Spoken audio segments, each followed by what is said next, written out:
Hello everyone, welcome to exam selection. मैं सुनील एक बार फिर से आप सभी का हार्दिक स्वागत करता हूं।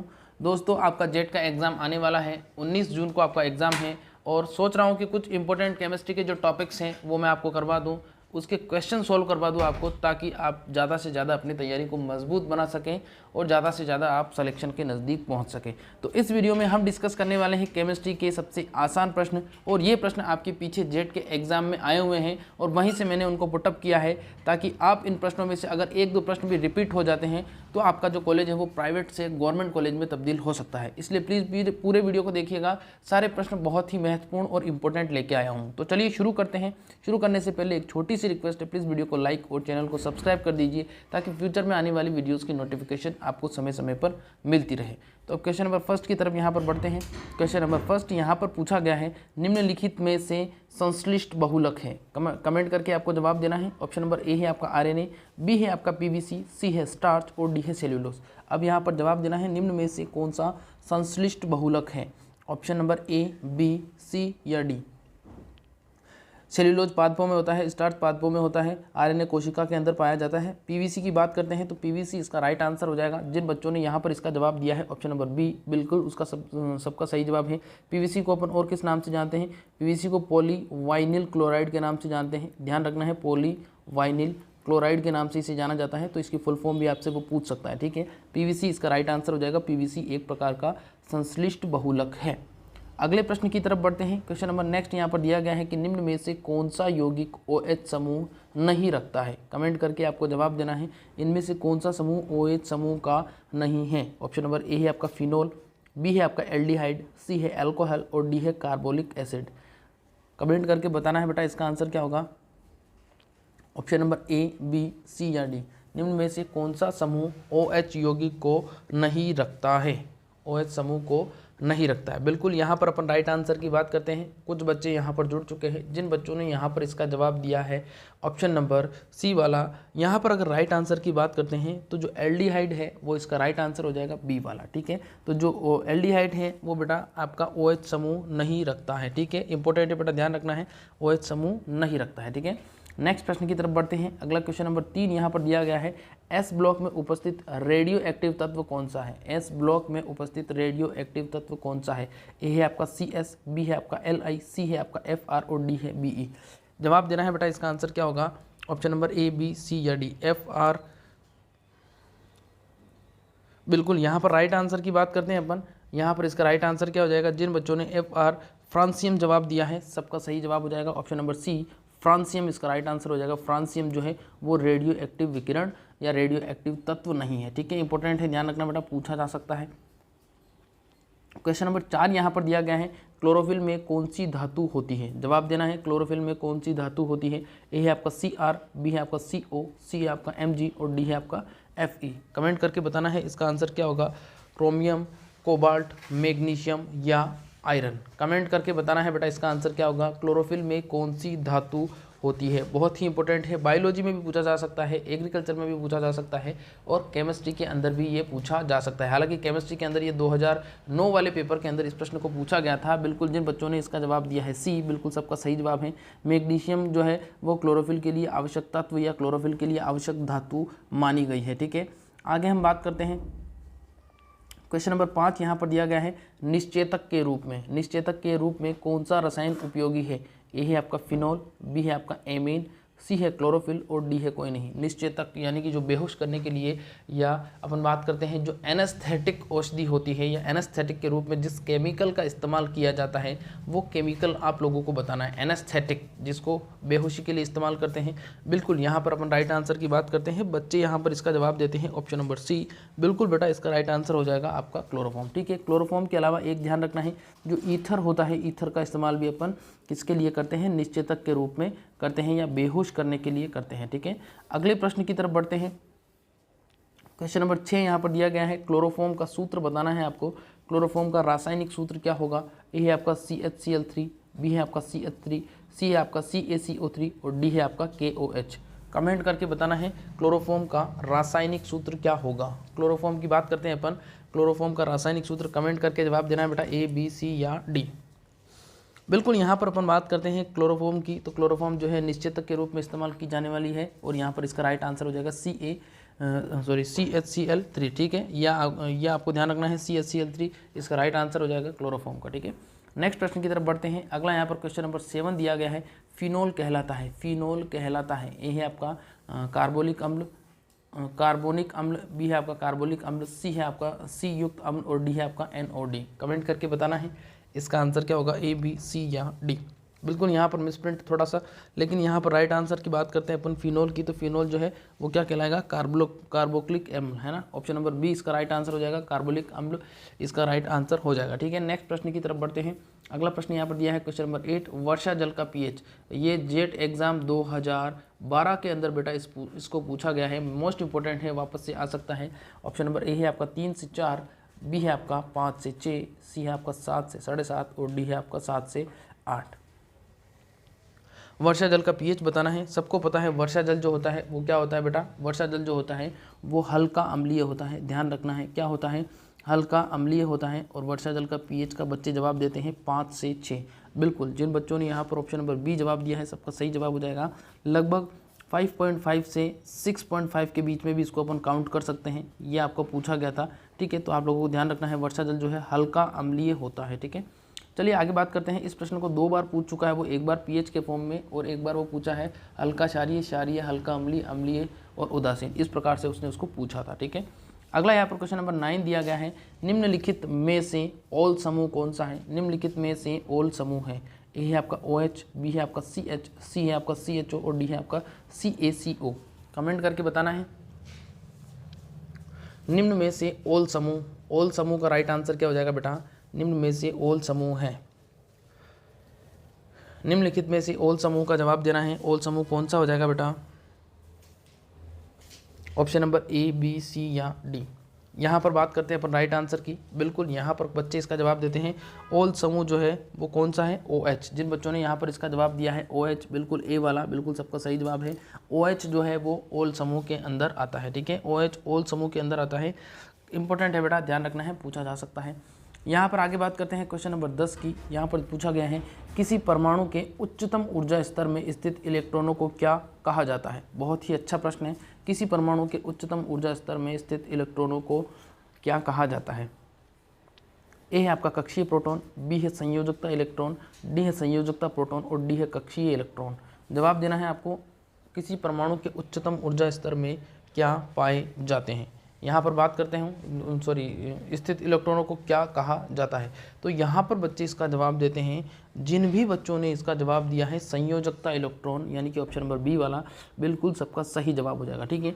यहाँ पर बात करते हैं अपन इलेक्ट्रॉन जो है, इलेक्ट्रॉन की अगर अपन बात करते हैं तो इलेक्ट्रॉन पर हमेशा एक तो ध्यान रखना है ऋणावेश होता है, ये आप लोगों से पूछ सकता है वो। इसके अलावा बात करते हैं इसका जो द्रव्यमान या इसका जो मास नंबर होता है वो इसका जो द्रव्यमान की बात करें तो इसका जो द्रव्यमान होता है या मास नंबर उसकी बात करते हैं तो 9.1 × 10⁻21 किलोग्राम होता है, ये आप लोगों को ध्यान रखना है। इसके अलावा ये क्या करता है, हमेशा नाभिक के चक्कर लगाता रहता है, तो ये आप लोगों को ध्यान रखने हैं, सारी की सारी इंपॉर्टेंट चीज़ें हैं, ठीक है। चलिए हम आगे बात करते हैं। अगला क्वेश्चन नंबर 11 यहाँ पर दिया गया है कि द्रव्यमान संख्या किसको कहा जाता है। द्रव्यमान संख्या का जवाब देना है। ये है आपका केवल प्रोटॉन की संख्या, इलेक्ट्रॉन और न्यूट्रॉन की संख्या, इलेक्ट्रॉन और प्रोटॉन की संख्या, प्रोटॉन और न्यूट्रॉन की संख्या। जवाब देना है द्रव्यमान संख्या किसको कहा जाता है, द्रव्यमान संख्या किसको कहा जाता है। Option number A, B, C या D।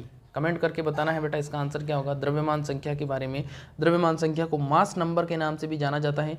यहाँ पर जवाब देना है किस किस का योग कहलाएगा।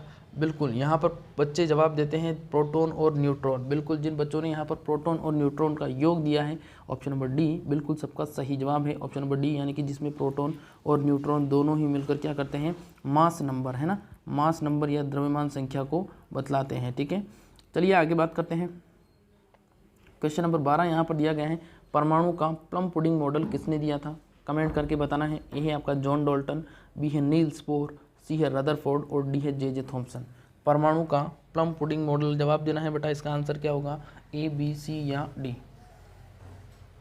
बिल्कुल यहाँ पर अपन बात करते हैं राइट आंसर की, तो परमाणु का जो प्लम पुडिंग मॉडल है वो दिया था आपके जे थॉमसन ने, ठीक है। जिन बच्चों ने यहाँ पर जवाब दिया है जे थॉमसन बिल्कुल सबका सही जवाब है। रदरफोर्ड जो है उन्होंने क्या किया था, उन्होंने स्वर्ण पत्र प्रयोग का क्या किया था, उन्होंने क्या किया था, स्वर्ण पत्र प्रयोग किया था। और स्वर्ण पत्र प्रयोग के आधार पर उन्होंने क्या निष्कर्ष निकाला था कि उन्होंने अल्फा कणों की बौछार करवाई थी, अल्फा कणों की बौछार करवाई थी स्वर्ण पत्र पर। और उन्होंने देखा लगभग 95% जो कण थे वो सीधे निकल गए थे, लेकिन उनमें से एक कण ऐसा था जो विपरीत घूम के वापस आया। और तब उन्होंने निष्कर्ष करके ये निकाला कि परमाणु जो है उसके अंदर एक कोई ठोस चीज़ उपस्थित है। और बाद में उसका खोज करके उन्होंने उसके बारे में बताया कि परमाणु के अंदर क्या होता है, नाभिक होता है। परमाणु के अंदर क्या होता है, नाभिक होता है।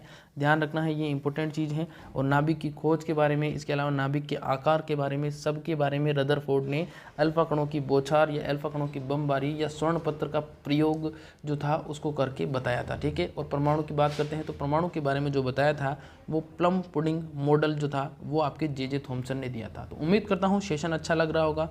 अच्छा लग रहा हो तो लाइक ज़रूर करिए, शेयर ज़रूर करिए। अगला यहाँ पर दिया है क्वेश्चन नंबर 13। क्वेश्चन नंबर 12 की जगह 13 है यहाँ पर।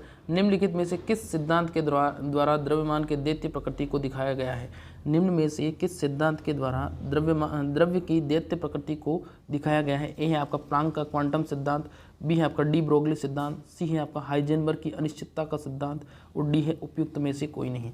जवाब देना है बेटा, आंसर क्या होगा, निम्नलिखित में से किस सिद्धांत के द्वारा द्रव्य के दैत्य प्रकृति को दर्शाया गया है। बिल्कुल यहाँ पर अपन राइट आंसर की बात करते हैं द्रव्य की दैत्य प्रकृति के बारे में। तो द्रव्य की दैत्य प्रकृति के बारे में इसका राइट आंसर क्या हो जाएगा, डी ब्रोगली। बच्चे यहाँ पर जवाब देते हैं ऑप्शन नंबर डी ब्रोगली, बिल्कुल सबका सही जवाब। अगर आपको प्रश्न नहीं आ रहे कोई दिक्कत नहीं है, आपको घबराना नहीं है, आप इन प्रश्नों को पढ़ के जाना। 1-2 वीडियोज़ मैंने और डाली हैं, उनमें से कम मेरा यकीन मानिए कम से कम 1 से 2 क्वेश्चन आपकी ज़रूर से रिपीट होंगे। और आपका 1 से 2 प्रश्न भी अगर आपके केमिस्ट्री में सही हो जाती है तो आप हज़ारों बच्चों से आगे जा सकते हो। ठीक है। तो यहाँ पर बात करते हैं डी ब्रोगली सिद्धांत। और डी ब्रोगली सिद्धांत के अनुसार उन्होंने क्या बताया था, उन्होंने बताया था कि अगर कोई भी पदार्थ बहुत तेज़ गति से क्या करता है, बहुत तेज़ गति से अगर चलता है तो वह दोनों गति को दर्शाता है। वह दोनों गति कौन कौन सी हो सकती है, वो तरंग की गति को भी दर्शाएगा और वो कण की गति को भी दर्शाएगा, यानी कि तरंग के समान भी कार्य करेगा और कण के समान भी कार्य करेगा। यही आपका डी ब्रोगली सिद्धांत है। हालांकि डीप में अपन नहीं जाएंगे, यहाँ पर थोड़ा जो इंपॉर्टेंट चीज़ें हैं उनके बारे में ही अपन डिस्कस करेंगे। ठीक है। चलिए आगे बात करते हैं। क्वेश्चन नंबर 13 यहाँ पर दिया गया है, नाभिकीय संयंत्र के मंदक, नाभिकीय संयंत्र के मंदक का कार्य बताना है। ए है आपका इलेक्ट्रॉन की चाल घटाना, बी है आपका न्यूट्रॉन की चाल बढ़ाना, सी है न्यूट्रॉन की चाल घटाना और डी है आपका इलेक्ट्रॉन की चाल को बढ़ाना। नाभिकीय संयंत्र यानी कि जो आपके परमाणु रिएक्टर होते हैं या एटॉमिक जो जहाँ पर क्या किया जाता है, ऊर्जा का उत्पादन किया जाता है परमाणु विखंडन के द्वारा, तो उसमें मंदक का कार्य, मंदक का मतलब मंद करने वाला या रिड्यूस करने वाला या घटाने वाला, है ना। तो यहाँ पर अपन राइट आंसर की बात करते हैं तो क्या हो जाएगा इसका राइट आंसर, नाभिकीय संयंत्र के अंदर मंदक जो है वो न्यूट्रॉन की चाल को क्या करता है, घटाता है ना। किसकी चाल को, न्यूट्रॉन की चाल को घटाता है। ये आप लोगों को ध्यान रखना है, न्यूट्रॉन की चाल को क्या करेगा बेटा, घटाने वाला होता है। ठीक है, मोस्ट इंपॉर्टेंट है बेटा, ध्यान रखना, पूछा जा सकता है। अगला यहाँ पर देखिए क्वेश्चन नंबर 14 यहाँ पर दिया गया है, नाभिक के स्थायित्व के लिए आवश्यक शर्त बतानी है आपको। नाभिक के स्थायित्व के लिए आवश्यक शर्त क्या है। ऑप्शन नंबर ए है आपका प्रति न्यूक्लियन बंधन ऊर्जा अधिक होनी चाहिए। ऑप्शन नंबर बी है प्रति न्यूक्लियन बंधन ऊर्जा न्यूनतम होनी चाहिए। सी है इलेक्ट्रॉन की संख्या 0 होनी चाहिए और डी है उपरोक्त में से कोई नहीं। अब जवाब देना है नाभिक के स्थायित्व के लिए आवश्यक शर्त।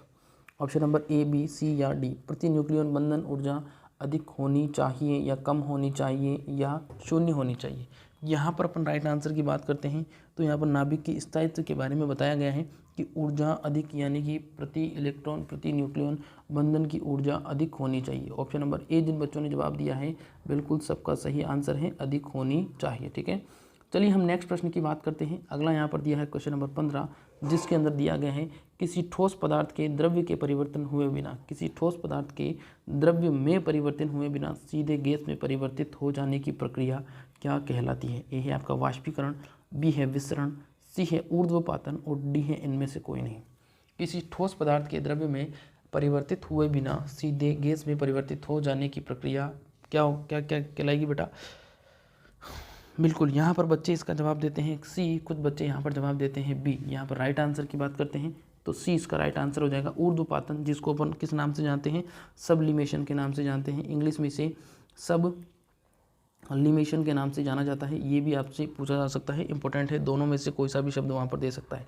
जैसे यहाँ पर अगर अपन उदाहरण की बात करें तो आपका जो कपूर है वो सीधा ठोस से क्या बन जाता है बेटा, गैस अवस्था में बन जाता है और उड़ जाता है जब उसको जलाया जाता है। ठीक है, फिर बात करते हैं आपका जो नौसादर यानी कि जो अमोनियम क्लोराइड होता है वो क्या करता है, अमोनियम क्लोराइड यानी कि आपका NH4Cl जो होता है उसकी भी बात करें तो वो सीधा क्या हो जाता है, वो सीधा आपका गैसीय रूप में परिवर्तित हो जाता है। ऐसे इसके अलावा बहुत सारे हैं ऐसे उदाहरण।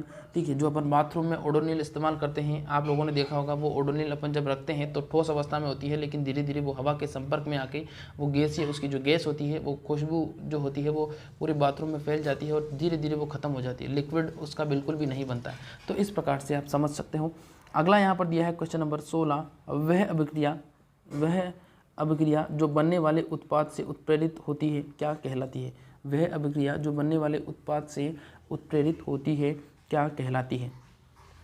ए है आपका अनुत्क्रमणीय अभिक्रिया, बी है उत्क्रमणीय अभिक्रिया, सी है जैव रासायनिक अभिक्रिया और डी है स्वतः उत्प्रेरित अभिक्रिया। अब जवाब देना है, इसका आंसर क्या होगा, वह अभिक्रिया जो बनने वाले उत्पाद से उत्प्रेरित होती है। ABCD कमेंट करके बताना है बेटा इसका आंसर क्या होगा। बिल्कुल, यहाँ पर अपन बात करते हैं उत्प्रेरक जो है बेटा, इंग्लिश में उसको क्या बोला जाता है, इंग्लिश में उसको कैटलिस्ट के नाम से जाना जाता है। ठीक है, यहाँ पर बच्चे इसका जवाब देते हैं वह अभिक्रिया जो स्वतः ही उत्प्रेरित हो जाती है।